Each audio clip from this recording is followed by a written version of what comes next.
The word yawm, which means day, in the singular, without any suffixes. I say without suffixes because we have in the Quran yawma idhin, that day.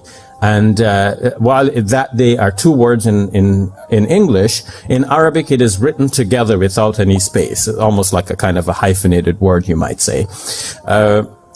But when the word yawm occurs in the singular without any such suffixes, we count them and we see that they're exactly 365, which, as you know, is the approximate number of days in the solar year.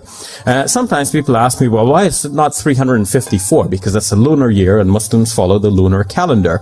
And my answer to that is that, in fact, both calendars are acknowledged in the Quran because both stem from the natural phenomena that Allah has created. Allah has created the moon and Allah has created the sun.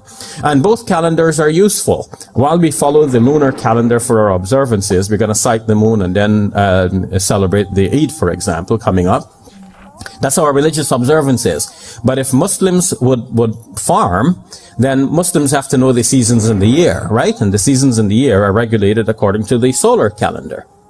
So we need to know both, even as Muslims, and both are acknowledged in the Quran in Surah Al-Kahf, because we know the story of the people of the cave. It says that they remained in the cave for 300 years, and then the Quran puts it in a strange way by saying, وَازْدَادُوا تِسْعَةً, and they add 9.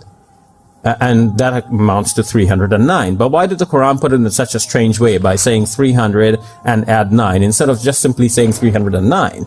Well, the commentators on the Quran say that it's put in this way because 300 is the count of solar years and 309 is the equivalent in lunar years, which means that the Quran has obviously acknowledged the existence of both calendars and the validity for different purposes.